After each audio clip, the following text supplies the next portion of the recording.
Nagsalita na si Raisa Senon kung bakit siya muling bumalik sa GMA Network matapos ang ilang taon niyang pagiging kapamilya sa ABS-CBN.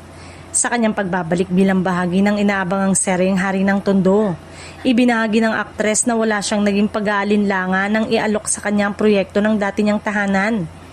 Ayon kay Raisa, agad niyang tinanggap ang proyekto dahil nananatiling espesyal sa kanya ang GMA, ang network na unang nagbigay sa kanya ng malaking oportunidad sa mundo ng showbiz. Aniya, actually, walang dalawang isip, nagyas ako agad. Syempre, sabi nga nila, kung saan ka man mapunta, kanino ka pa rin ba babalik? Sa mother mo, sa mother network mo pa rin, syempre. Ipinunto rin ng aktres na wala siyang anumang sama ng loob sa ABS-CBN, kung saan naging bahagi rin siya ng ilang matagumpay na proyekto matapos ang paglipat niya noong 2018. Nagpapasalamat umano siya sa mga natutunan at oportunidad na ibinigay sa kanya ng Kapamilya Network.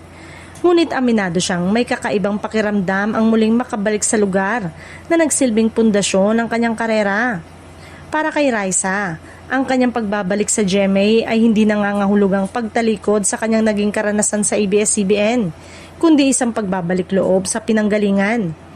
Ayon sa kanya, natural lamang nahanapin ng isang artista ang koneksyon at familiarity sa lugar na una niyang tinawag na tahanan. Dahil dito, labis ang tuwa ng kanyang mga tagahanga na matagal nang umaasang muli siyang mapapanood sa Kapuso Network. Marami ang nagsasabing bagay na bagay si Raisa sa mga heavy drama role at tiyak na muling maipapakita ang kanyang husay sa pag-arte sa Hari ng Tondo.